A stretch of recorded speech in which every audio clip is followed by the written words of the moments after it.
खबरें जो हमें सीधा जोड़ती हैं आपसे, जिनका आपकी जिंदगी पर होता है सीधा असर।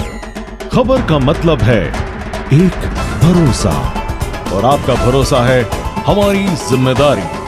ATL टीवी, भरोसा अलवर का। नमस्कार, आप देख रहे हैं ATL न्यूज और आपके साथ मैं हूं रविंद्र तिवारी। पेश है आज की हेडलाइंस।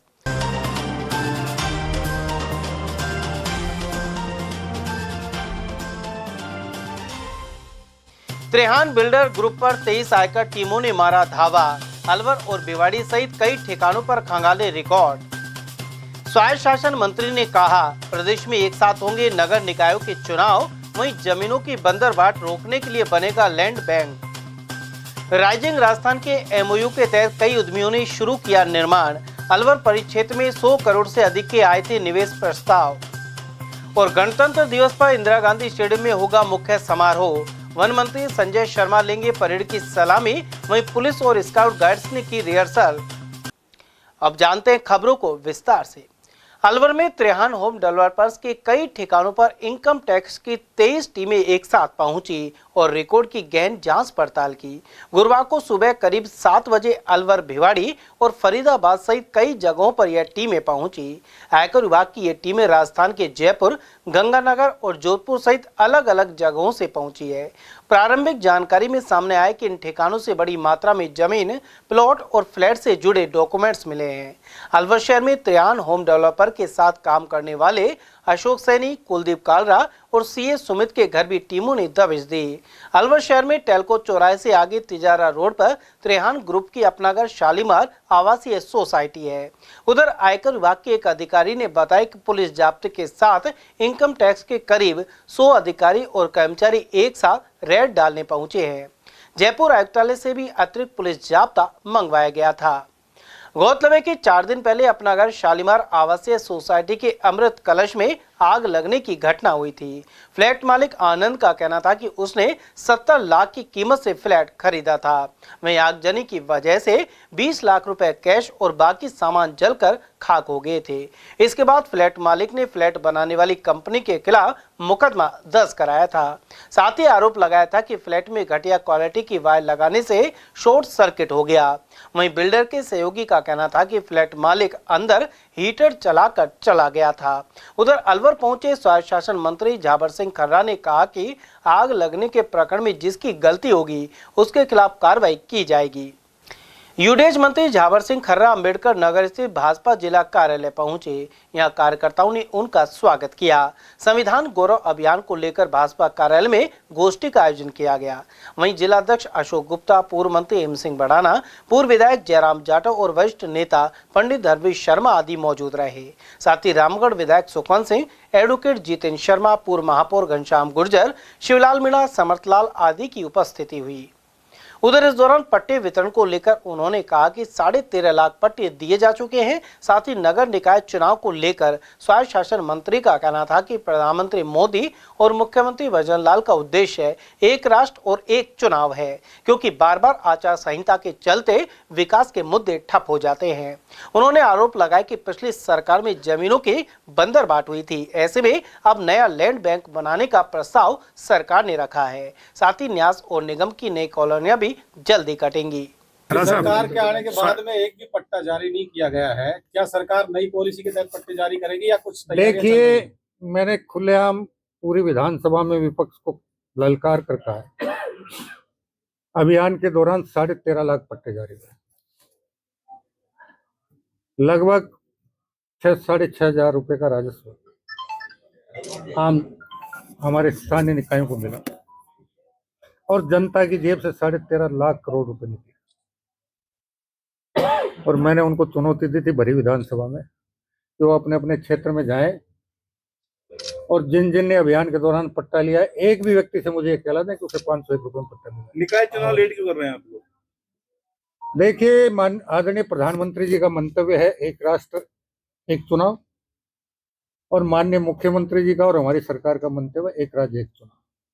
बार बार की आचार संहिता से विकास कार्यों में व्यवधान उत्पन्न होता है, इसलिए हमने सैद्धांतिक रूप से फैसला किया है कि एक राज्य एक चुनाव होना चाहिए और 2025 में सारे चुनाव एक साथ। यूआईटी में चेयरमैन की चर्चा चल रही, चेयरमैन जल्दी सरकार लगा रही है और मंत्रिमंडल के विस्तार के लिए जल्दी 2 दिन बाद विधायक को जयपुर बुलाया, क्या ये सही तो स्वायत्त शासन आ जाएगा सब कुछ आपके सामने, चिंता क्यों करते हो? स्वायत्त शासन मंत्री के रूप में आप पहली बार अलवर आए हैं। एक बड़ी दुर्घटना होती है 3 दिन पहले अपनागर शालीमार योजना में, जिसके रेरा में भी केस चल रहे हैं, जगह जगह चल रहे हैं। 30,000 फ्लैट्स हैं, एक बड़ा टैक्स एडवोकेट है, उसके यहाँ 1.5 करोड़ से अधिक का नुकसान हो जाता है। आपके ऑफिसर चैम्बर में बैठे रहते हैं, वहीं से बातें करते हैं। किस प्रकार की घटना हुई? मेरी अमृत कलश एक है, योजना बनाई है त्राहन होम डेवलपर्स ने। हाँ, उस डेवलपर्स के पास, बिल्डर के पास ना ओसी थी, ना सीसी थी, ना फायर एनओसी, ना एसटीपी, ना बिजली का कनेक्शन, और उसमें उसने 60 फैमिलियों को एंट्री कर दी बिना निर्माण स्वीकृति की शर्तों का उल्लंघन करते हुए। कल यूआईटी सेक्रेटरी ने नोटिस भी दिया है, लेकिन आप समझिए कि यूआईटी का एक भी कर्मचारी,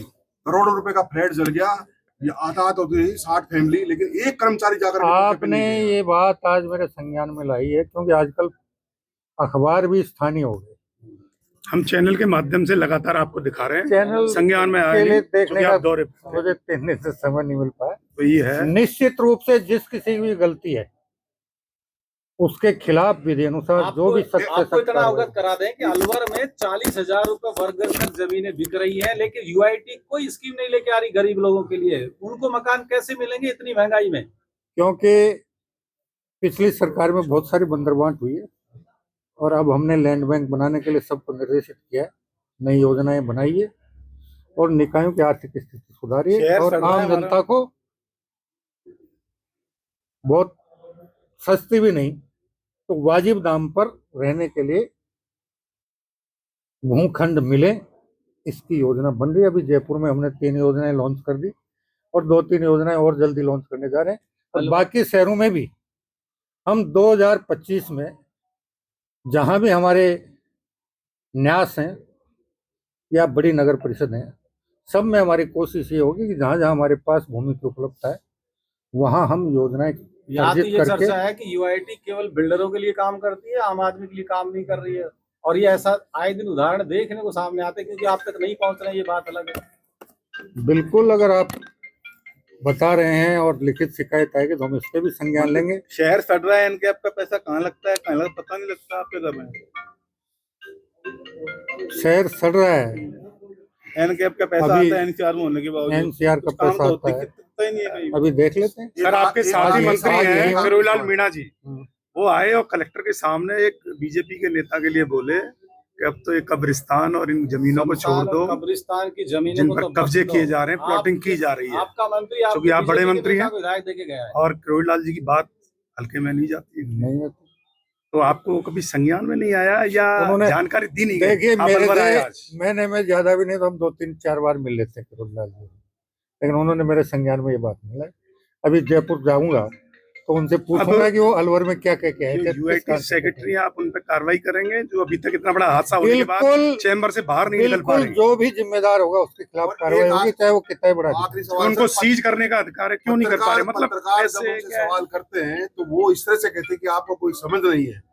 हम उनको तथ्य समझा रहे हैं कि आपने बिना ओसी और सीसी के कैसे उनको रिहाइश कर दी, हम समझा रहे हैं उनको, और वो ये कह रहे हैं कि आपको समझ नहीं है। वो चैम्बर से उठी नहीं, बैठी अभी नहीं, मीटिंग के 3 बाद दिन से। बात करके बताऊंगा आपको। जिला उद्योग एवं वाणिज्य केंद्र द्वारा राइजिंग राजस्थान के तहत हाल ही में एमओयू किए गए थे। इसके तहत कई उद्यमियों ने निर्माण शुरू कर दिया है। 100 करोड़ से अधिक के एमओयू प्रस्ताव को चीफ सेक्रेटरी अपने स्तर पर देख रहे हैं। वहीं जिला स्तर पर कलेक्टर इसे लेकर उद्योगपतियों के साथ 2 बार बैठक कर चुके हैं। उधर जिला उद्योग एवं वाणिज्य केंद्र के महाप्रबंधक एमआर मीणा ने आशा व्यक्त की कि 2 साल के अंदर उद्योग चालू हो जाएंगे। इससे विकास की गति में तेजी आएगी और बेरोजगारों को रोजगार मिलेगा। राइजिंग राजस्थान का और सरकार के लेवल पर जिन लोगों ने, जिन निवेशकों ने सरकार के साथ एमओयू किया था, वो उनके लिए लगातार तभी से फॉलोअप चल रहा है और उसमें 1000 करोड़ से ऊपर निवेशकों ने जो एमओयू किए थे उसका मुख्यमंत्री जी के लेवल पर मॉनिटरिंग हो रही है और 100 करोड़ से ऊपर जो जिन निवेशकों ने एमओयू किए थे उनकी मॉनिटरिंग मुख्य सचिव महोदय के स्तर से हो रही है और 100 करोड़ से नीचे के जो एमओयू हैं उनकी विभागों के सेक्रेटरी लेवल पर रिव्यू हो रही है। डिस्ट्रिक्ट लेवल पर जिला कलेक्टर के लेवल पे इन एमओयूज़ की मॉनिटरिंग हो रही है और फॉलोअप किया जा रहा है लगातार। और हमने अब तक इनके साथ भी मीटिंग कर ली है और सभी संबंधित विभागों के साथ जिला कलेक्टर की अध्यक्षता में 2 मीटिंगों का आयोजन हो गया है। और इसमें जो जो राज्य सरकार के डायरेक्शन हैं उनको कैटेगरीज में रखना और उनका माइलस्टोन जनरेट करना, टास्क जनरेट करना, उनकी जो भी समस्याएं हैं जिस विभाग से संबंधित उसके लिए टास्क क्रिएट करना और उनको जिस स्तर पर किसी भी स्तर पर कोई भी समस्या आती है तो उसके समाधान का पूरा प्रयास करना। और लैंड भी आइडेंटिफिकेशन हो रहा है। तो राइजिंग राजस्थान में जिन भी निवेशकों ने सरकार के साथ एमओयू किया है तो उसका लगातार सरकार के स्तर पर फॉलोअप हो रहा है। और ऐसी आशा है कि जो अलवर ज़िले के जो भी एमओयू हैं वो अधिकतर धरातल पर आएंगे और लगातार हम इनके संपर्क में हैं। सर, धरातल पर आने में कितना समय लगेगा, कितना इसका फायदा मिलेगा? धरातल अलग अलग सेक्टर में लोगों ने एमओयू किए हैं, इंडस्ट्री के भी हैं, टूरिज्म सेक्टर के भी हैं, रियल एस्टेट के भी हैं, एग्रीकल्चर बेस इंडस्ट्रीज़ के हैं, माइंस बेस इंडस्ट्रीज़ के हैं, एनर्जी के हैं। तो ये सभी अलग अलग सेक्टर के संबंधित विभाग को मॉनिटरिंग के लिए दे दिए गए हैं। तो मैं ये मानता हूँ कि जिनके पास लैंड है तो उनमें अधिकतर लोगों ने कंस्ट्रक्शन का काम चालू कर दिया है और कुछ लोगों ने अपने इम्प्लीमेंट भी कर दिया है, प्रोडक्शन में भी आ गए हैं। तो जो रिको औद्योगिक क्षेत्र में है उनमें तो अधिकांश इंडस्ट्रीज में कंस्ट्रक्शन का कार्य चल रहा है। तो मैं ये आशा करता हूँ कि भाई अगले 2 साल में मैक्सिमम एमओयू धरातल पर आ जाएंगे। अलवर के इंदिरा गांधी स्टेडियम में होने वाले जिला स्तरीय गणतंत्र दिवस समारोह में मुख्य अतिथि मंत्री संजय शर्मा रहेंगे। वे सुबह 9 बजे ध्वजारोहण कर मार्च पास्ट की सलामी लेंगे। वहीं राज्यपाल के संदेश के पठन सहित स्वतंत्रता सेनानियों और वीरांगनाओं का सम्मान किया जाएगा। इसके अलावा पुलिस परेड का प्रशिक्षण भी हो रहा है। प्लाटून कमांडर दिनेश चंद ने बताया कि प्रशिक्षण में राजस्थान पुलिस, आरएसी और होमगार्ड के पुरुष और महिला कर्मियों ने भाग लिया। साथ ही एनसीसी कैडेट्स और स्काउट्स भी मौजूद रहे। अभी गणतंत्र दिवस की परेड की तैयारियां चल रही हैं, जिसमें अपनी पुलिस की महिला पुरुष टीमें, आरएसी टीम और होमगार्ड की दोनों महिला पुरुष की टीमें, स्काउट गाइड की टीमें रिहर्सल में अभी हिस्सा लिया जा रहा है। 26 जनवरी को माननीय मंत्री महोदय द्वारा सलामी ली जाएगी। कुछ नया किया गया है कि जो रूटीन प्रक्रिया है उसके अनुसार होगा? परेड की ही तैयारी चल रही है जो सलामी देने की मार्च पास्ट की। उधर गणतंत्र दिवस परेड में शामिल होने के लिए नजर बगीचे से स्काउट गाइड कार्यालय पर भी तैयारी जारी है। गुरुवार को पुरुष स्काउट और महिला गाइड के दलों को इसके लिए अंतिम रूप दिया गया। सरिस्का बाग परियोजना की अकबापुर रेंज में गुरुवार की सुबह लकड़ी काटने गई महिला पहाड़ से गिरकर घायल हो गई। उसे अकबापुर से अलवर अस्पताल के लिए रेफर किया गया है। क्षेत्र के कुछ महिलाओं ने बताया कि लकड़ी काटने के दौरान सुषमा अचानक गिर गई और उसके सिर पर चोटें आई है। वहीं सामंत चिकित्सालय में महिला का उपचार जारी है। ये डोंगर में लकड़ी लेने के लिए गई, जब पैर फिसल गया लकड़ी काटती काटती का। कौन गए थे पहाड़? मैं सुषमा, प्रियंका, इमरती, भौती। वे भौती ना, वे सोनम। डेली जाते हो? हाँ, 2-4 दिन से जान लगाए अभी। गिरी कैसे ये? गिरी जैसे ये लकड़ी काट के और जैसे लकड़ी तोड़ रही, कैस कर रही, नुक में पैर फिसल के नुक में तगड़ा पत्थर पैर लगी, लुढ़क के आ गई नीचे। हाँ, जब मेरे को पता लगो चिल्ले न प्रियंका प्रियंका, फिर मैंने पीछे मुड़ के देख, मैंने जाने की मैं दौरानी वो कर रही है, गिर गई, देखे तो मेरी बहन पड़ी। पहले कौन सा अस्पताल ले गए? पहले हम ले गए अकबरपुर। गौरतलब है कि सरिस्का वन विभाग द्वारा अवैध रूप से हरी लकड़ी काटने पर रोक के बावजूद अवैध कटाई हो रही है। तिजारा थाना अंतर्गत ग्राम लपाला में एक 23 वर्षीय व्यक्ति ने पत्नी के वियोग से तंग आकर सेल्फोस का सेवन कर लिया। जानकारी के अनुसार ढाबे पर काम करने वाले वारिस खान का विवाह वर्ष 2021 में पाटन निवासी इरशाना के साथ हुआ था, लेकिन शादी के 10 दिन के अंदर वह केवल 2 बार ससुराल आई और उसके बाद महिला ने आने से मना कर दिया। मृतक के भाई अनीश के अनुसार 2 दिन पूर्व भी फोन पर बात करने के दौरान इरशाना ने इनकार किया था। ऐसे में वारिस ने सेल्फोस खा लिया और सामंत चिकित्सालय में गुरुवार सुबह उपचार के दौरान उसने दम तोड़ दिया। इसने जहर खाया था, जो नाम इसका वारिस था, मेरा छोटा भाई है। तो जुलाई 2021 में इनकी शादी हुई थी। तो शादी के बाद से इसकी घरवाली एक या दो बार आई थी, उसके बाद से नहीं आ रही थी। तो घरवाली इसको नापसंद करती थी, उसी के कारण इन्हें जहर खाने से पहले भी इसकी एक रोज पहले बात हुई थी, उसी के कारण इन्होंने जहर खाया। कारण क्या था, वो क्यों चली गई थी? वो बस ऐसे चोट, वो आती नहीं थी वहाँ से अपने शहर से ही, चाल चलन ठीक नहीं था उसके। अच्छा। हाँ। काम क्या करता था ये? काम ये होटल पे काम करता था, खाने वाने का। कैसे पता लगा कि इसने लास्ट उससे ही बात की? इसका मोबाइल है हमारे पास, उसमें इसकी कॉल डिटेल निकल जाएगी। और जैसे बच्चों के साथ था वहाँ पे घर पे भी, तो उनको भी बच्चे बता देंगे, और बाकी मोबाइल से डिटेल सारी निकल जाएगी। 3 साल में केवल 2 बार आई? हाँ, 2021 जुलाई से बाद में 2 बार आई सर। अलवर के असनखा मेवात नगर के डी ब्लॉक में कबूतर घर का लोकार्पण किया गया। इस कबूतर घर का निर्माण समाज सेवी सुरेश गुप्ता हुंडी वाले ने कराया है। वे अब तक अलवर में 9 स्थानों पर कबूतर घर बनवा चुके हैं। उधर इस मौके पर सुरेश गुप्ता सहित उनकी पत्नी महावर महिला मंच के अध्यक्ष कुमकुम महावर का अभिनंदन किया गया। इस दौरान डी पार्क में शिवाजी जन कल्याण समिति के अध्यक्ष पूरण सिंह तंवर, समिति के मंत्री विनोद यादव, सूरजभान सूटवाल, हरिमोहन गुप्ता, रमाकांत शर्मा, विष्णु गोयल और गिरिराज यादव आदि की उपस्थिति रही। कार्यक्रम में अतिथि के रूप में नेक कमाई फाउंडेशन के फाउंडर दौलत राम हजरती और सीए श्री किशन गुप्ता मौजूद रहे। उन्होंने इस मुहिम को सराहा, वहीं मंच संचालन चिम्मन लाल ग्रोवर ने किया। उधर समाज सेवी सुरेश गुप्ता हुंडी वाले ने कहा कि वे जिले में जरूरत के हिसाब से और भी कबूतर घरों का निर्माण करवाएंगे। अंत में कुमकुम महावर ने कहा कि पक्षियों की रक्षा में हम सभी को आगे आना चाहिए। या जिनके पिता को कैंसर है, या जिनका पिता शराब में पैसे उड़ा देता है, या कोई किसी को थायराइड है, किसी का लीवर खराब है, वो घर में पड़ा है, उसकी बेटी की जब शादी होती है तो हम कन्यादान का सामान देते हैं।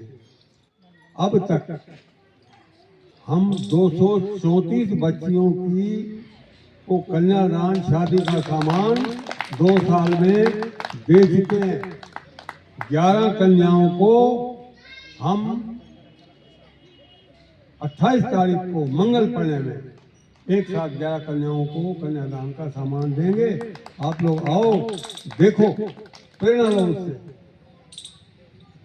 हमारी नेक कमाई फाउंडेशन दिवाकरी गुरु नानक कॉलोनी में कच्ची बस्तियों में 2 स्कूल चलाती है उन बच्चों के लिए जिनके माता पिता कचरा बीनते हैं और बच्चे जो है स्कूल नहीं जाते, इधर उधर आवारागर्दी करते हैं। ऐसे 120 बच्चों को हम पढ़ा रहे हैं। तीर्थराज प्रयाग में कुंभ मेले के दौरान अलवर के श्री वेंकटेश बालाजी दिव्यधाम ट्रस्ट द्वारा शिविर जारी है। इस दौरान स्थानीय श्रद्धालुओं के लिए रहने और खाने की व्यवस्था निःशुल्क है। वहीं अनेक प्रमुख लोग भी पहुंच रहे हैं। उधर श्री अशरफी भवन अयोध्या के पीठाधीश्वर धराचार्य महाराज की श्रीमद् भागवत कथा शोभा यात्रा के दर्शन भी संपन्न हुए। यहाँ स्वामी सुदर्शनाचार्य महाराज सहित अनेक संत मौजूद रहे। अयोध्या में रामलला प्रतिमा प्राण प्रतिष्ठा की प्रथम वर्षगांठ के उपलक्ष्य में सामंत चिकित्साल में भंडारे का आयोजन हुआ। MNDY कंप्यूटर ऑपरेटर्स के इस आयोजन में मुख्य अतिथि CMHO डॉक्टर योगेंद्र शर्मा रहे। साथ ही PMO डॉक्टर सुनील चौहान, उप नियंत्रक डॉक्टर विजय चौधरी, युवा ब्राह्मण समाज अध्यक्ष आकाश मिश्रा, नर्सिंग अधीक्षक सरला शर्मा, प्रभारी फार्मासिस्ट सुधीर यादव और मनीष शर्मा रहे। प्रभारी ऑपरेटर्स नीतीश शर्मा ने बताया कि इन अतिथियों ने भगवान के समक्ष दीप प्रज्वलित कर प्रसाद वितरण का शुभारंभ किया। आयोजन में फार्मासिस्ट और नर्सिंग जिला अध्यक्ष सियारा मीणा का सहयोग रहा। अयोध्या स्थित नवनिर्मित मंदिर में रामलला प्रतिमा की प्राण प्रतिष्ठा को 1 साल पूरा हो चुका है। ऐसे में 22 जनवरी को शाम तक आयोजनों का दौर चलता रहा। अलवर शहर के राम और हनुमान मंदिरों में धार्मिक आयोजन किए गए, साथ ही घरों में दीप भी जलाए गए। इसी क्रम में चूड़ी मार्केट स्थित मदान गोल मार्केट में शाम को भगवान राम की आरती का प्रसाद वितरण किया गया। अध्यक्ष रमेश पवार ने बताया कि यहाँ 101 दीपकों से भगवान की आरती की गई है। 22 जनवरी 2024 को अयोध्या के अंदर श्री राम जी की मूर्ति स्थापना हुई। उसको आज दिनांक 22 जनवरी 2025 को 1 वर्ष हो गया है। आज पिछले वर्ष की भांति इस वर्ष भी चूड़ी मार्केट मदान गोल मार्केट के अंदर 101 दीपक से आरती हुई और लड्डू का प्रसाद बांटा गया। आज सभी भाई श्री राम जी के आशीर्वाद से चूड़ी मार्केट में बहुत अच्छा प्रोग्रेस कर रहे हैं। सभी को जय श्री राम, जय माता रानी की।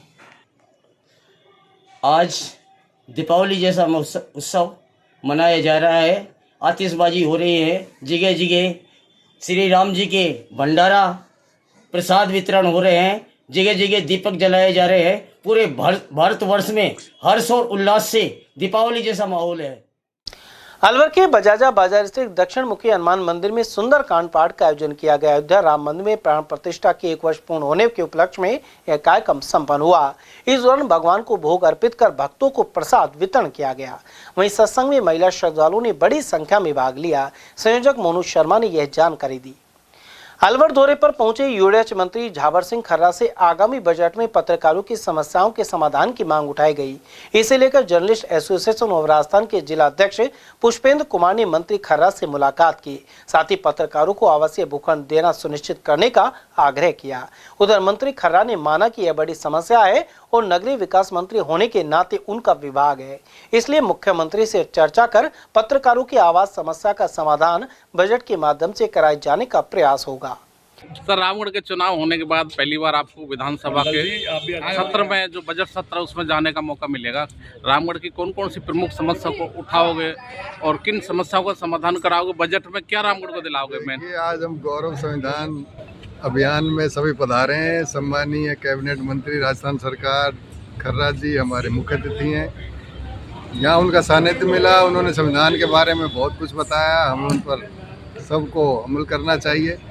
और रही बात रामगढ़ विधानसभा के चुनाव की, मैं सभी मतदाताओं का आपके माध्यम से आभार प्रकट करता हूँ। और मैं जो बड़ी समस्याएं हैं, चाहे वो लॉ एंड ऑर्डर की हो, चाहे वो साइबर की हो, चाहे वो सड़क की हो, स्वास्थ्य की हो, आपके एजुकेशन की हो, उन सभी को हम सबसे मिल बैठ कर जो भी बड़ी समस्या उभर कर आएंगी उनको विधानसभा में उठाएंगे। सर, हमारे पत्रकारों की भी समस्या है, आप हमारे पत्रकार आवास की समस्या है। हम चाहते हैं कि अलवर जिले के पत्रकारों की समस्याओं का विधानसभा में मुख्यमंत्री के समक्ष रखें और उनकी आवास की समस्या को बजट के अंदर कुछ न कुछ राहत मिले, उनको घोषणा हो, उनको प्लॉट मिले।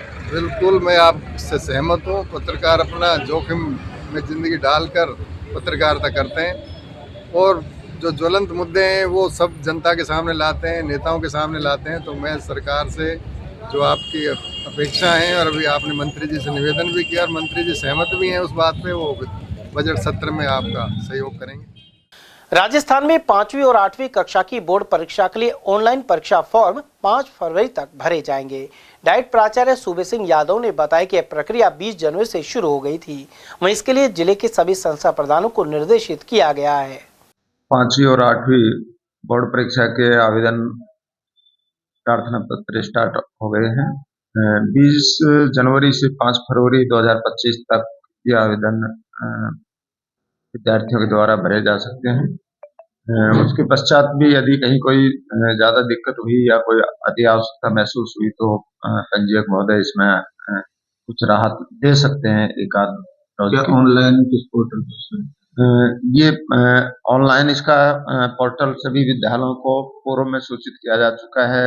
सीबीओ के मार्फत सभी विद्यालयों से इससे संबंधित ऐसा रजिस्टर की पूर्ति और तैयारी संशोधन संबंधित विद्यार्थी से कोई ऐसा रिकॉर्ड नहीं रहे जिनको बाद में दुरुस्त कराने की आवश्यकता पड़े।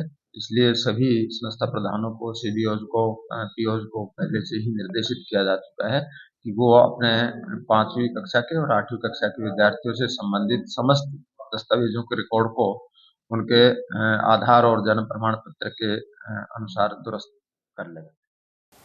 अलवर के राजकीय लॉ कॉलेज सहित लॉर्ड्स यूनिवर्सिटी में विधिक जागरूकता शिविर लगाया गया। इस दौरान जानकारी दी गई कि नालसा द्वारा विधि महाविद्यालयों के लिए रील और लघु फिल्में बनाने की प्रतियोगिता करवाई जा रही है। शिविर में मुख्य अतिथि जिला विधिक सेवा प्राधिकरण सचिव मेडीजे मोहन लाल सोनी, विधि कॉलेज के प्राचार्य हेमंत और Lords university registrar Pankaj Arora ने इस बारे में जानकारी दी।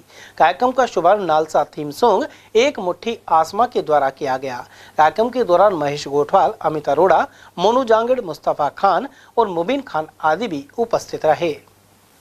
विधिक सेवा प्राधिकरण की योजनाओं के प्रचार प्रसार, विधिक साक्षरता एवं सचल लोक अदालत के लिए मोबाइल वैन उपलब्ध करवाई गई है।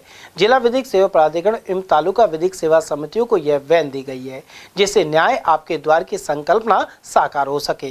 जिला विधिक सेवा प्राधिकरण अलवर के सचिव मोहनलाल सोनी ने बताया कि जयपुर संभाग के लिए दी गई मोबाइल वैन ने गुरुवार को बैरोड उपखंड में प्रवेश किया।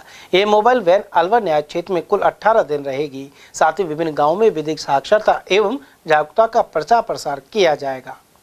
अलवर के श्रीराम कॉलोनी के निवासियों ने मोबाइल टावर के विरोध में यूआईटी सेक्रेटरी को ज्ञापन सौंपा। उन्होंने बताया कि इस कॉलोनी में लगभग 500 घरों सहित 2 स्कूल हैं। इसके बावजूद यूआईटी द्वारा टावर लगाने की स्वीकृति दी गई है। इससे रेडिएशन फैलने का खतरा बना रहेगा। मोबाइल टावर को हटवाने का है, और जो कि डीच कॉलोनी में लगा दिया गया है, जहाँ पे 60% से ज़्यादा आबादी बसी हुई है। या बच्चे हैं, प्रेगनेंट लेडीज़ें हैं, 500 मीटर में बच्चों की स्कूलें हैं, तो उन पर क्या है, रेडिएशन का खतरा पैदा हो रहा है बच्चों में, आने वाले बच्चों में, तो उसको हम हटाना चाहते हैं। और उसको लगवाने वाले हैं हरलाल मास्टर जी, प्रॉपर्टी डीलर वहीं के, तो उन्होंने अपने उसमें लगवाया प्लॉट में। और तो पीछे एक मकान आ रहा है किसी का, वो क्या है, खड्डा खोद रखा है, उसमें पानी भर रहा है, तो उसको भी मकान गिरने की आशंका हो रही है उसको, तो उसको खतरा बना हुआ है, तो वो डरे हुए हैं। तो उसमें हमने कलेक्टर साहब को भी ज्ञापन दिया था, उन्होंने टीम भेजी थी आश्वासन के लिए, फिर वो नहीं मान रहा है, वो जो लगाने वाला है इंड्यूस कंपनी है कोई टावर्स की, मोबाइल टावर की, तो वो है। तो हम चाहते हैं कि हटना चाहिए। हम उसके पास आए हैं, सचिव जी के पास, हटाने के लिए विरोध कर रहे हैं इसका, टावर का। क्या सचिव जी ने क्या आश्वासन दिया है आपको? अभी तो हम ज्ञापन दे के आए हैं, वो बता रहे हैं अभी करते हैं, कार्रवाई करते हैं इस पर। हम एप्लीकेशन देने आए हैं मैम को। मैम ने बोला है जारी करे जाएंगे। हमारी कॉलोनी में टावर लगा जा रहा है, आसपास 2 स्कूलें हैं, कॉलोनी बसी हुई है, और उसके जस्ट बीच में, अगल बगल में घर है, बीच में टावर लगाया जा रहा है। हमें समस्या है, प्रॉब्लम हो रही है, तो वो विरोध, हरलाल मास्टर जी विरोध कर रहे हैं, हमको डांट रहे हैं कि टावर लग के ही रहेगा। हमने विरोध किया, हमें टावर नहीं लगना, हम कॉलोनी का इशारा, हमें टावर नहीं चाहिए, रेडिएशन फैलता है इससे। अभी आपने ज्ञापन दिया है सेक्रेटरी मैम को, क्या कहा है, क्या आश्वासन दिया है? कार्रवाई करेंगे। तिजारा में पुरानी अनाज मंडी से प्रमोद जनरल स्टोर में अज्ञात कारणों से आग लग गई। इसके चलते सामान जलकर राख हो गया। इसके बाद दमकल गाड़ी मौके पर पहुंची और आग पर काबू पाया।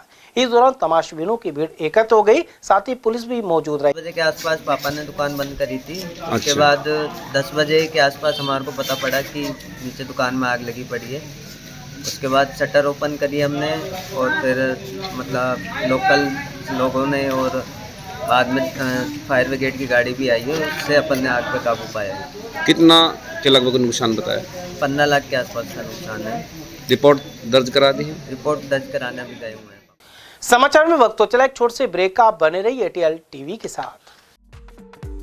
खंडेलवाल नमकीन हमारे यहाँ उपलब्ध है। शुद्ध देसी घी गजक, चॉकलेट ड्राई फ्रूट गजक, व्रत की फलाहारी नमकीन, फलाहारी बिस्किट, फलाहारी खाखरे, आलू वेफर्स, केला चिप्स, देसी घी आटा बिस्किट, देसी घी नान खटाई, काजू पिस्ता, बादाम पिस्ता और मल्टीग्रेन बिस्किट।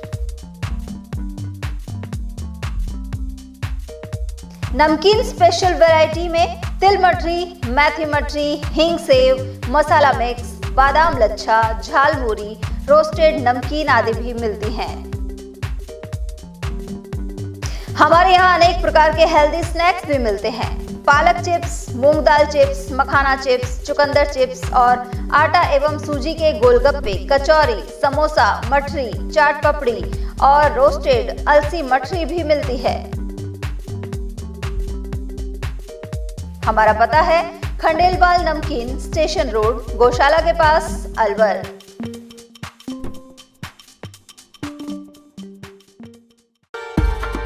अलवर शहर में पहली बार एक ही छत के नीचे sports goods and sports wear का एकमात्र showroom, stronger sports and wear, Dena bank के सामने, बस स्टैंड रोड, अलवर। यहाँ पर Nivia, Cosco, Spartan, SS, SG, Yonex आदि कंपनी के स्पोर्ट्स गुड्स एवं Shiv Naresh, select, volt, stronger आदि कंपनीज के स्पोर्ट्स वियर उपलब्ध हैं।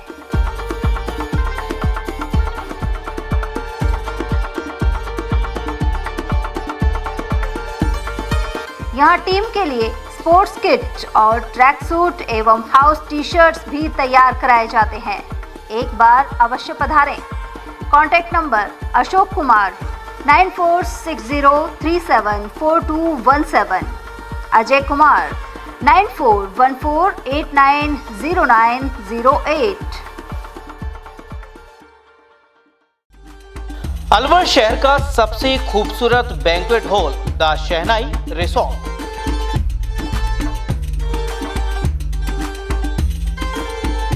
शादी, लगन, संगीत, सवामणी, सालगिरह जैसे फंक्शन के लिए अलवर वासियों की पहली पसंद बन चुका है the Shehnai resort.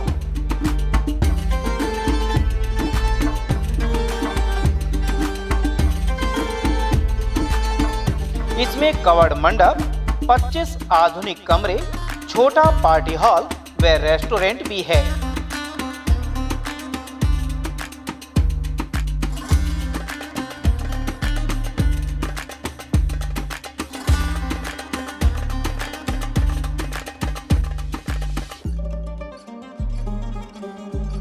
Banquet hall, party hall तथा कमरों की बुकिंग के लिए आज ही संपर्क करें। झंकार होटल के पीछे near Hanuman circle, Delhi road, Alwar. 8094126636 and 8118822488। Furniture का 32 साल पुराना जाना माना नाम राहुल डेकोर। यहाँ आपकी लाडली बिटिया के लिए अथवा अपने घर के लिए सभी प्रकार का सागवान का फर्नीचर उपलब्ध है।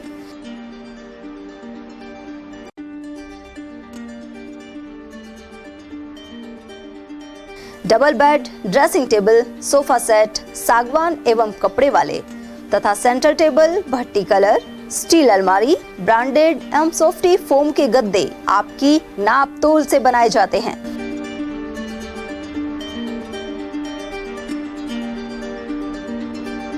सभी सामान एक ही छत के नीचे उपलब्ध। हमारा पता है अलवर बोर्ड, जसवंत तिराहे से पहले, कटी घाटी, Alwar. Contact number 9414019769 and 9414019768। Doctor Shroff charity eye hospital Alwar द्वारा दी जाने वाली सुविधाएं जैसे RGHS, ESHS, TPA।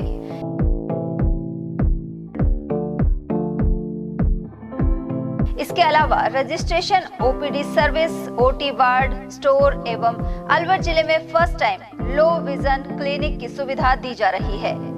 Low vision aid clinic जो दिव्यांग बच्चों जिनकी निगाह बहुत सारे इलाज के बाद भी कम रह जाती है, उस ऐसे मरीजों के लिए या ऐसे बच्चों के लिए जो बेस्ट पॉसिबल जो डिवाइसेस होते हैं वो हमारे पास अवेलेबल है, जिससे हम ऐसे बच्चों का मदद कर सकते हैं। ऑप्थेल्मोलॉजी डॉक्टर द्वारा चिन्हित मरीज लो विजन क्लिनिक की सुविधा उठा सकता है। हमारे यहाँ विभिन्न प्रकार की जांचें जैसे OCT, RFNL, VFA, B scan, YAG laser, A scan की सुविधा उपलब्ध है। हमारा पता है doctor Shroff charity eye hospital, Subhash Nagar, NEB road, Alwar, Rajasthan. Contact number 014423705559। हीरे, सोने, चांदी के जेवरातों के विक्रेता Durga Prasad Sunil Dutt jewellers, Bajaja Bazaar, Alwar.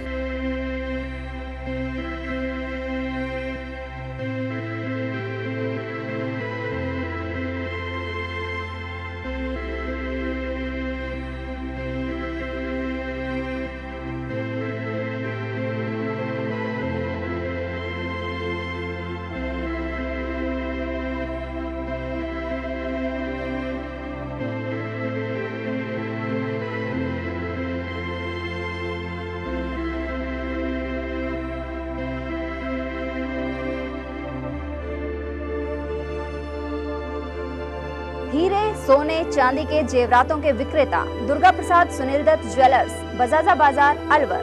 Phone number 0144233863 and 2338663। इतनी कड़ी मेहनत क्यों पापा?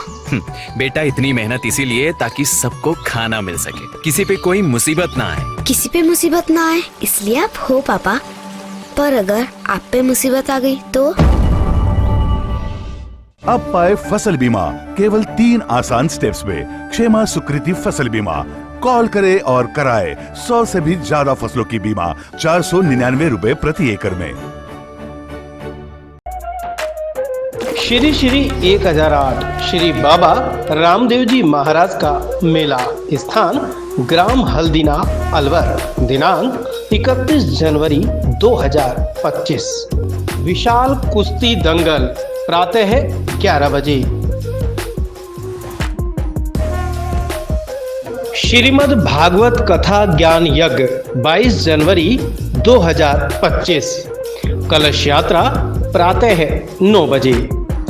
28 जनवरी 2025 सुखदेव पूजन साय 4 बजे। 29 जनवरी 2025 पूर्ण आहुति व भंडारे का आयोजन प्रातः 9 बजे। ब्रेक के बाद फिर से आपका स्वागत है। शाहजहाँपुर टोल प्लाजा पर लोकल वाहनों की टोल दर बढ़ाने के खिलाफ स्थानीय ट्रांसपोर्टर धरने पर बैठ गए। साथ ही पुरानी टोल दर को फिर से लागू करने की मांग उठाई। यहां मौजूद रतिराम गुर्जर ने बताया कि छोटे कॉमर्शियल वाहन की दर बढ़ाकर 325 रुपए कर दी गई है। ऐसे में उन्हें भारी नुकसान उठाना पड़ रहा है। इसी के चलते ट्रांसपोर्टर विरोध जताने के लिए शाहजहाँपुर टोल प्लाजा पर पहुंचे। इस दौरान कुछ समय के लिए टोल को फ्री भी कर दिया गया। उधर मौके पर नीमराना डीएसपी सचिन शर्मा और शाहजहाँपुर थाना प्रभारी मनोहर लाल ने समझाइश कर टोल वसूलने की प्रक्रिया शुरू कराई। वहीं ट्रांसपोर्टर ने पुरानी दर से टोल नहीं लेने पर धरना प्रदर्शन की चेतावनी दी है। वहीं इस दौरान राकेश चौधरी, आशीष चौधरी और विकास बावल सहित सैकड़ों ट्रांसपोर्टर उपस्थित रहे। टोल पे पहुंचे, देखिए स्थानीय लोगों की सभी की मांग है। जो टोल जिस हिसाब से बढ़ा है वो बिल्कुल नाजायज है और हम सब लोकल ट्रांसपोर्टरों की ये डिमांड है कि हमारा एजिट जो पहले जिस हिसाब से जो लागू था उस पे हम सहमत हैं। जैसे हमारा पहले था वैसे एजिट कर दिया, आपत्ति नहीं है। और अब जो मांग जो हम कर रहे हैं हमारी जायज़ मांग है। अनलीगल टोल वसूला जा रहा है तो ये नहीं दे पाएंगे, क्योंकि एनएचआई के ये नियम है कि 20 किलोमीटर के दायरे में सब लोग लोकल में आते हैं। ये पूरे ऑल ओवर भारत में ये सिस्टम है हमारा। भाई एनएचआई के सभी रूल एंड रेगुलेशन सबके लिए लागू है, तो हम भी 20 किलोमीटर के दायरे में आते हैं तो हमें लोकल की छूट दी जाए। हम एक लाइन आने की, एक जाने की, हम जब तक आपका सोल्यूशन नहीं होगा जब तक हम आपकी करवाएंगे। आश्वासन दिया गया लेकिन कोई हुआ नहीं काम। सुनने में टोल फ्री कराया गया है। नहीं, ऐसा कुछ भी नहीं है। वो तो 2-5 मिनट के लिए कोई था थोड़ा बहुत, ऐसा कुछ भी नहीं है। बाकी अब एसडीएम साहब से बात हुई है, वो आने के लिए बोल रहे हैं। देखो आगे क्या होता है क्या नहीं, बैठ के जो भी होगी चर्चा होगी। तो अगर आपकी समस्या का समाधान नहीं होता है तो आगे आप क्या रणनीति बनाएंगे? समस्या का समाधान नहीं है तो स्थानीय नेताओं को साथ लेंगे और सभी लोग गाँव से लोगों को इकट्ठा कर करके लेके आएंगे, या फिर उसके बाद धरना देंगे, शांति प्रिय धरना देंगे। प्रशासन से लिखित में लेंगे हम धरने के लिए। किशनगढ़ बास क्षेत्र के फतेहाबाद निवासी साहिल प्रजापत द्वारा यहां स्थित राजकीय विद्यालय में अध्ययन सामग्री वितरित की गई। अध्यापक राजीव चौधरी ने बताया कि साहिल प्रजापत ने 103 बच्चों को कॉपी, पेन और अन्य स्टेशनरी देकर सादगीपूर्ण तरीके से अपना जन्मदिन मनाया। उन्होंने खुद भी कक्षा 1 से कक्षा 8 तक की पढ़ाई स्थानीय विद्यालय में ही पूरी की है। उधर संस्था प्रधान राजेश योगी सहित डालूराम, पवन यादव, बबली शीलाबाई, निशा भारद्वाज, गुरविंदर सिंह और डॉक्टर रमेश चंद आदि भी मौजूद रहे। राजकीय उच्च प्राथमिक विद्यालय फतेहाबाद में साहिल प्रजापत सन ऑफ श्री लालचंद प्रजापति ने अपने जन्म दिवस के उपलक्ष्य में विद्यालय में अध्ययनरत 103 बालक बालिकाओं को कॉपी, पेंसिल, पेन, इरेजर ये सब चीज़ें प्रदान की हैं। स्कूल परिवार, विद्यालय परिवार इनकी लंबी आयु की कामना करता है और साथ ही हम ये विश्वास रखते हैं कि आगे भी ये इसी तरह के परोपकार के कार्य करते रहेंगे। धन्यवाद। अलवर सीएमएचओ योगेंद्र शर्मा राजगढ़ पहुंचे। सीएससी में निरीक्षण के दौरान उन्होंने चिकित्सकों की एक बैठक ली। इस दौरान मरीजों को अटेंड करने के लिए चिकित्सक की मौजूदगी हमेशा सुनिश्चित करने के निर्देश दिए। इसे लेकर व्यवस्थित रोस्टर बनाने पर जोर दिया गया। साथ ही इमरजेंसी में दवाइयां मुहैया कराने की हिदायत भी दी। इसके अलावा सीएमएचओ ने एक निजी लैब और मेडिकल स्टोर की जांच की। लैब में कोई व्यक्ति मौजूद नहीं मिला और मेडिकल स्टोर पर चिकित्सा परामर्श के बिना ही मरीजों को दवाइयां दी जा रही थी। उधर सीएमएचओ ने सोनोग्राफी की संख्या बढ़ाने के भी निर्देश दिए। देखो राजगढ़ पीएचसी में चिकित्सक काफ़ी हैं, करीब 14-15 यहाँ चिकित्सक हैं और सभी लोग विशेषज्ञ चिकित्सक हैं, तो ये यहाँ के कस्बे वालों के लिए अच्छी बात है। और आज जो हमने यहाँ मीटिंग करी उसका मेन उद्देश्य यही है कि यहाँ पर कई बार जो इमरजेंसी होती है उसमें चिकित्सक नहीं मिल पाते हैं, तो कई बार रात को कॉल आता है। तो आज हमने सब मीटिंग लेके ये किया है कि रोस्टर इस तरह से बनाया जाए, एक व्यक्ति यहाँ मौजूद रहे और जो भी मरीज आए, अटेंडेंट किसी भी तरह का मरीज हो वो अटेंड हो जाए और उसके बाद संबंधित विशेषज्ञ को बुला करके उसको दिखवा दिया जाए। और किसी भी तरह से मरीज को जब यहाँ आए तो उसके बाद ये नहीं कहा जाए कि भाई क्वार्टर पे जाके दिखाते आ। मेरा जो उद्देश्य है वो यही है, हम या तो चिकित्सक को यहाँ बुला लें जब तक कंपाउंडर साहब उसको देखें और चिकित्सक को यहाँ बुला करके उसको प्राथमिक उपचार है, अगर भर्ती करना है तो भर्ती करें और अगर कहीं रेफ़र करना है तो रेफ़र करें। और अगर जैसे इमरजेंसी में ये कहना है कि भाई इंजेक्शन ही मिलते हैं, दवाइयाँ नहीं मिलती हैं, तो ये भी हमने कह दिया इंचार्ज साहब को कि अब दवाइयाँ हैं जो इमरजेंसी में थोड़ा सा इशू कर दें। और जो वास्तव में इमरजेंसी पेशेंट है, कोई खांसी जुकाम दिखाने इमरजेंसी में आया तो वो उसकी गलती है, लेकिन हाँ वास्तव में कोई चोट का मरीज है, उसको कोई एंटीबायोटिक चाहिए, इस तरह की चीज़ है तो वो आपको मिलेगी। इसके अलावा क्या लैबों की भी जाँच की थी आपने? लैब और मेडिकल स्टोर जो सामने थे उन पे मैं गया था, तो लैब जो सामने ही है उसमें तो कोई भी व्यक्ति मिला नहीं है। किसी महिला चिकित्सक का उसमें रजिस्ट्रेशन टका हुआ है और उसमें जो 5-6 कमरे थे उनमें कोई भी व्यक्ति मौजूद नहीं मिला। मेडिकल स्टोर्स पे ये मिला कि वो बिना किसी प्रिस्क्रिप्शन के ही दवाइयाँ दे रहे थे मरीजों को, तो उनको समझाया गया है कि हो सकता है डॉक्टर ने 15 दिन के लिए दवा लिखी हो, आप 15 महीने के लिए दे रहे हो उसको, तो इस चीज़ पर रोक लगानी चाहिए। इसके लिए मैं जो ड्रग औषधि वाले अधिकारी हैं उनको भी मैं कह दिया। मेरे यहाँ पे सोनोग्राफी मशीन है और बहुत अच्छी स्थिति में, लेकिन चल नहीं रही। सोनोग्राफी मशीन की सर जानकारी ली, जैसे इस महीने में अभी तक मात्र 15-35 सोनोग्राफी हुई है, जो कि काफ़ी कम है। मैंने इनको कहा है कि करीब 10 से 20 सोनोग्राफी पर डे होनी चाहिए। यहाँ पर गायनी की सोनोग्राफी करने वाले 2 चिकित्सक हैं, तो मेरा यही कहना है कि यहाँ से गायनी की जो सोनोग्राफी है वो बाहर नहीं जाए। गायनी है वो पहले करते थे हमको सोनोग्राफी, अब तो नहीं कर पाते। गायनी के दोनों सोनोग्राफी कर रहे हैं, संख्या कम है। यही मैं कहना चाह रहा हूँ कि आज जैसे 23 तारीख हो गई और 23 तारीख में इस पूरे महीने में मात्र 35 सोनोग्राफी हुई है, जो कि काफ़ी कम है। तो मेरा आपसे इनसे यही कहना है कि रोजाना कम से कम 20 सोनोग्राफी करी जाए, क्योंकि 2 चिकित्सक मौजूद हैं। 2 सोनोग्राफी मशीनें बाहर प्राइवेट चल रही है, वो भी खुद कहता है मरीज बनता है। देखिए सोनोग्राफी जो मशीन है प्राइवेट वाली, उसमें भी मरीज बहुत हैं, आपकी बात सही है। एक तो क्या है कि मरीज जैसे शाम को 3 बजे बाद मरीज डॉक्टर के घर जाता है, वो दिखाता है तो अगले दिन सुबह सोनोग्राफी कराने का इंतजार नहीं करता। एक तो वो लोग होते हैं, दूसरा यहाँ पर जो चिकित्सक सोनोग्राफी वाले हैं वो खाली महिला जो गर्भवती है उन्हीं की सोनोग्राफी कर सकते हैं। गांव बंद आंदोलन 29 जनवरी को होगा और इसी क्रम में ग्राम बगाना में किसान महापंचायत ने एक सभा की। वक्ताओं ने बताया कि प्रदेश के 45,537 गांव बंद रखे जाएंगे। उस सभा की अध्यक्षता रामचंद्र बगाना ने की। साथ ही जिला उपाध्यक्ष प्रकाश चंद चौधरी विशिष्ट अतिथि रहे।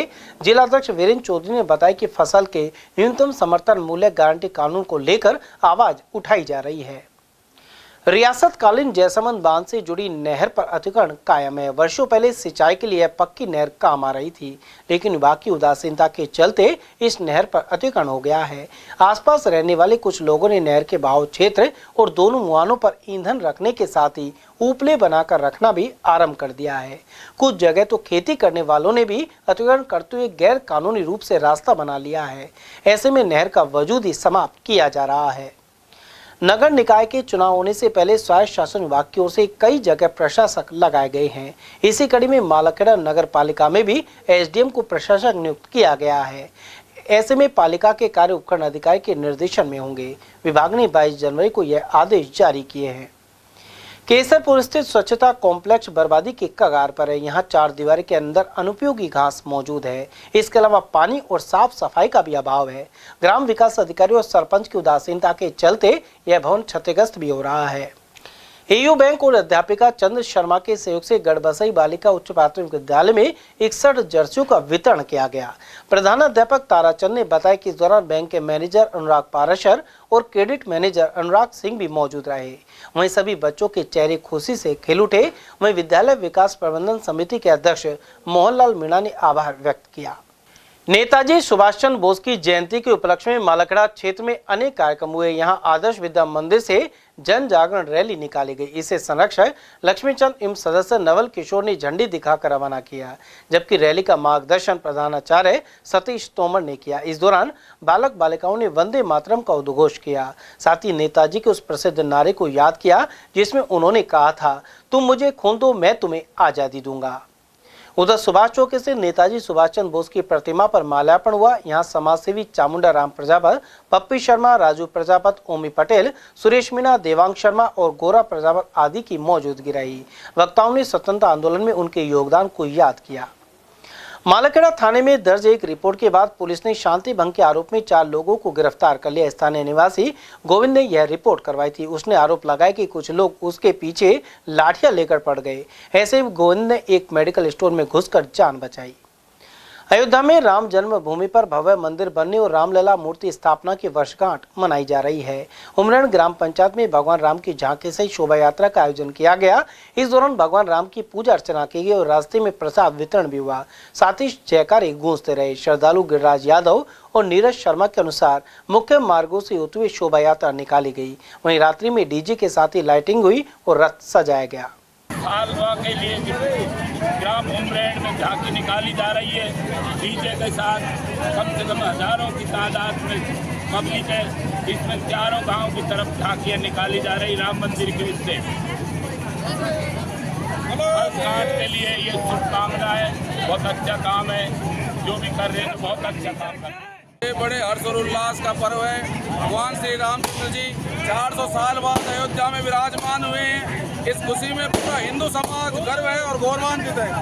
पूरे हिंदू समाज में इस खुशी के पर्व को जिस प्रकार हर वर्ष की भांति हम अमर जवन दिवस मनाते हैं, उसी प्रकार हम वर्ष की भांति अयोध्या में पधरे श्री रामचंद्र भगवान के मूर्ति का अनावरण के लिए एक वर्षगांठ मनाते हैं और ये पूरे गाँव में हिंदू समाज का मुख्य पर्व है।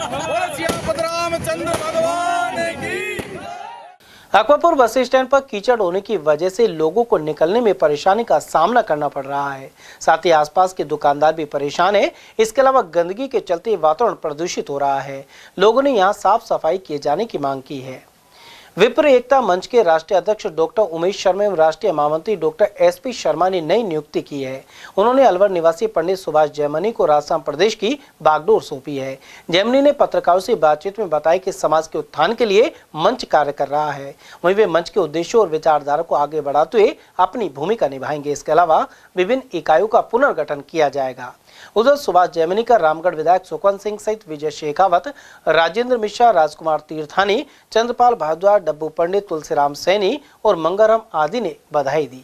खैरतल के निकटवर्ती दादेड़ा गांव निवासी युवती घर पर जहरीला पदार्थ खाने से अचेत हो गई। जानकारी के अनुसार 18 वर्षीय मनीषा जाटव ने अज्ञात कारणों के चलते जहरीला पदार्थ खा लिया।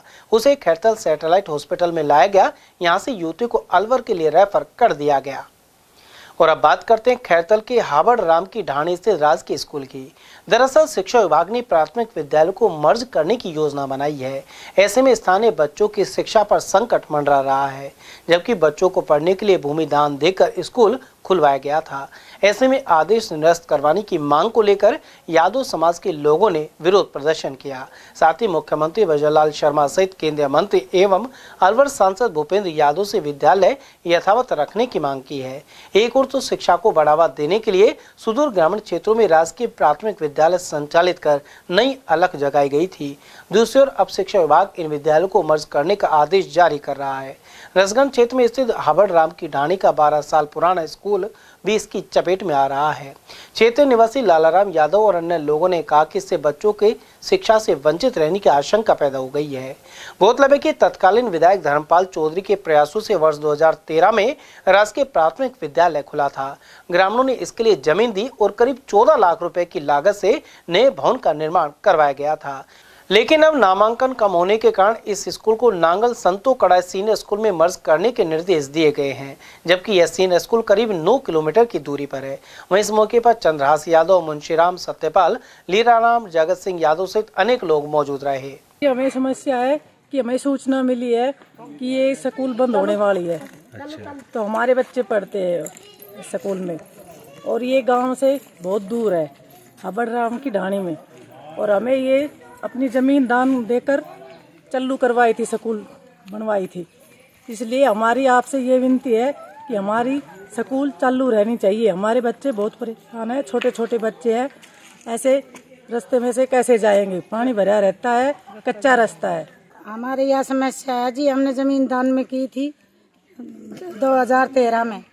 हमारे बच्चे परेशान हैं, बंद होने की सूचना मिली है हमने। स्कूल? हाँ स्कूल, तो हमने हमारी परेशानियाँ है, 2-3 किलोमीटर दूर है, बाल बच्चे कैसे जाए पढ़ने। ये समस्या है कि 2013 से ये स्कूल चालू थी। सब बच्चे यहाँ पढ़ते थे, लेकिन अब हमें यह सूचना मिली है कि ये स्कूल बंद होगी। लेकिन बंद होने के बावजूद हमारे बच्चे कहाँ जाएंगे? स्कूल यहाँ से 2-3 किलोमीटर दूरी पे है रसगढ़ से। ये आबड़राम की ढाणी में स्कूल है। जो ये स्कूल की ज़मीन है ये हम दान में दी है सर। तो दान में दी थी जब सरकार ने स्कूल यहाँ संचालित की थी? क्या था जी। तो अब आपको सूचना मिली सरकार स्कूल को बंद कर रही है? हाँ जी। ये है कि हमारी जो ये दान देख करके हमने अपना स्कूल बनवाया, ये गांव से 3-4 किलोमीटर दूर पड़ता है ये स्कूल। हमारे बच्चों को आने जाने में बड़ी ही समस्या होती है, अनरिकॉर्डेड रास्ता है ये, और इसमें गर्मी, घाम, बरसात, गड्ढे, कीचड़ ये रहता है, तो बच्चों को जाना बड़ा मुश्किल है। उसी चक्कर में तो हमने ये अपना भूमिदान देकर स्कूल खुलवाया। अभी ये बंद नहीं होना चाहिए बिल्कुल भी। ये जमीन दान में करी थी और ये सरकार ने बंद कर दी थी। हमारा बच्चा कहाँ जाएगा? तो हम बताओ यह बात। अरे यहाँ रास्ता भी नहीं है, ये में पानी भरा रहता है हमेशा। हमें बात है बहुत परेशान है और हमें सूचना ये मिली है और ये बच्चा कति वो है, हम ये टीचर ने हमारे से खबर कर दी और ये हमारे बहुत परेशानी हो रही है। हम सारा इकट्ठा यहाँ पर बहुत दुखी रह रहा है। बहरोड के ग्राम उधनवास में हुई हत्या का पुलिस ने खुलासा कर दिया है। नई बाइक छीनने के लिए दोस्त ने ही युवक की हत्या कर दी थी। सदर थाना अधिकारी सीमा सिंसनवार के अनुसार आरोपी रिंकू जांगड़ रेवाड़ी क्षेत्र का निवासी है। मृतक की नई बाइक छीनने के लिए आरोपी ने पहले उसे शराब पिलाई और फिर हत्या कर दी। 19 जनवरी को हम सांसद महोदय की कानून व्यवस्था ड्यूटी करके लौट रहे थे, तो 3:09 पे कारेड़ा सरपंच का फोन आया था कि मैडम उधनवास के जंगलों में एक आदमी पड़ा हुआ है जिसको बुरे तरीके से काटा हुआ है, लेकिन उसकी सांसें चल रही है। इस सूचना पर हम मौके पर पहुंचे तो उस व्यक्ति की सांसें चल रही थी। उसको लेकर के हम अपनी गाड़ी में पार्क हॉस्पिटल पहुंचे। वहां जब पहुंचे तो डॉक्टरों ने उसको मृत घोषित कर दिया। उसके बाद में उसके कपड़ों की तलाशी ली गई तो उसमें हमें आधार कार्ड मिला। आधार कार्ड के आधार पर उसकी पहचान की गई। मृतक का नाम राजकुमार पुत्र सज्जन सिंह, निवासी तुर्कियाबाद, रेवाड़ी जिले का रहने वाला था। और उसके पास कुछ 1-2 कार्ड और मिले थे, जिसके आधार पर हमने पता लगा कि गिलोड में वो एक एसी बनाने वाली कंपनी में काम करता था, ट्रांस कंपनी में। फिर उसके बाद में हमारा अनुसंधान प्रारंभ किया गया और श्रीमान जिला पुलिस अधीक्षक महोदय के निर्देशन में और हमारी एक टीम हमने गठित की गई। हमारी टीम ने लगातार प्रयास किए। मुखबिरी सूचना के आधार पर और टेक्निकल इनपुट के आधार पर हम मुलजिम तक पहुंचे हैं और इस मामले में मृतक को मारने वाला जो आरोपी है उसका नाम रिंकू जांगड़ पुत्र रमाकांत, निवासी ये गांव का नाम है निमोट, पुलिस थाना खोल, जिला रेवाड़ी का रहने वाला है। ये दोनों ही एक ही कंपनी में काम करते थे। जो मृतक है, मृतक 15-20 दिन के पहले एक नई मोटरसाइकिल निकलवा के लाया था। तो जो आरोपी है रिंकू, उसने इसकी मोटरसाइकिल चला के देखी थी, तो तभी से इसके मन में आ गया था कि मुझे इसकी मोटरसाइकिल छीननी है। लेकिन किसी कारणवश उसने 1-2 बार प्रयास किया, वो उसकी मोटरसाइकिल नहीं ले पाया, छीन नहीं पाया। तो इसने प्लान बनाया कि मैं इसको मार के इसकी मोटरसाइकिल अपने पास रख लूंगा। तो इसने पूरा प्री प्लान्ड वे में इसका मर्डर किया है। बाकायदा इसको शराब पिलाई है ज़्यादा और फिर इसको खुद उधनवास के जंगलों में लेके गया था। वहां बैठ करके दोनों ने शराब पी। इसको ज़्यादा शराब पिलाई, खुद ने शराब में पानी मिला करके पी। उसको नशा ज़्यादा हो गया। जब उसको नशा हो गया और वो एक तरह से लुढ़क गया तो उसने उसकी एक चाकू, धारदार हथियार है चाकू, तो उसकी गर्दन पे और गले पे उसने गाल पे वार किए, फिर उसके पेट पे वार किए और फिर उसके बाद में वो वहां से चला। टपुकड़ा क्षेत्र स्थित कृष्ण सोसाइटी में हरि मंदिर में मूर्तियों की प्राण प्रतिष्ठा संपन्न हो गई है।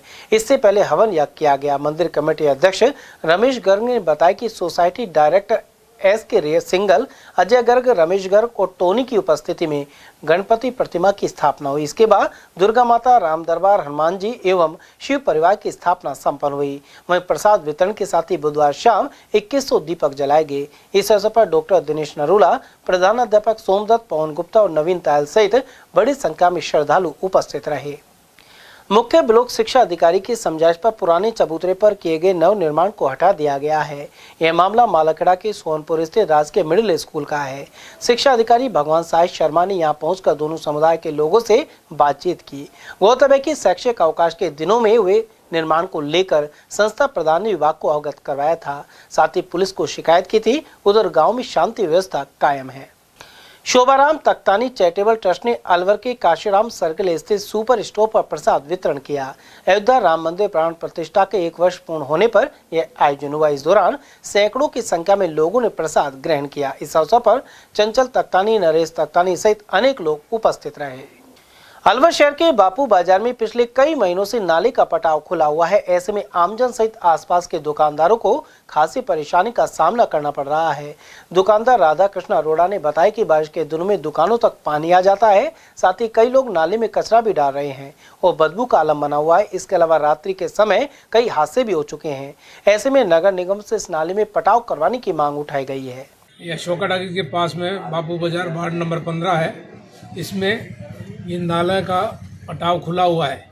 प्रतिदिन रोजाना दुकानदार झाड़ू निकाल कर कचरा इसमें डालते हैं। इससे क्या है, नाला रुका हुआ है और बरसातों के दिन में अधिक परेशानी हो जाती है। सबसे पहले सड़क पर पानी आ जाता है 10 मिनट में, और राहगीर भी, साइकिल वाले, स्कूटर वाले चोटिल हो जाते हैं। नगर निगम आयुक्त से निवेदन है कि इसको तुरंत प्रभाव से इस पर फेरो कवर या कुछ भी लेंटर वगैरह डलवा के इसे सही कराया जाए। समस्त नागरिक बापू बाजार अलवर समाचार ग्रुपों में लगातार, सामाजिक ग्रुपों में, बीजेपी ग्रुप में कई बार कंप्लेंट डाल चुकी है, लेकिन अब तक कोई इसका निराकरण नहीं हुआ है। चलते चलते एक बार फिर से नजर डाल लेते आज की हेडलाइंस पर।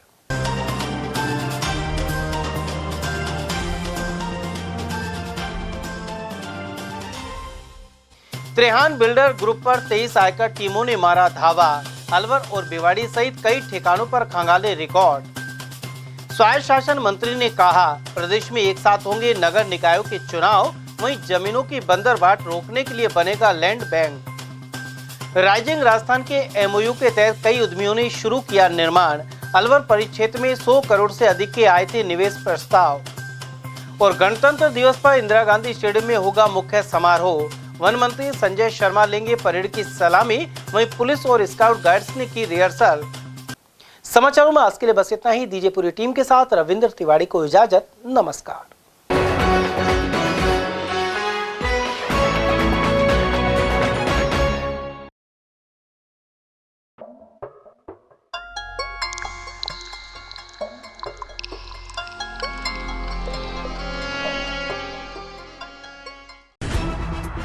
खबरें जो हमें सीधा जोड़ती हैं आपसे, जिनका आपकी जिंदगी पर होता है सीधा असर। खबर का मतलब है एक भरोसा, और आपका भरोसा है हमारी जिम्मेदारी। ATL TV, भरोसा अलवर का।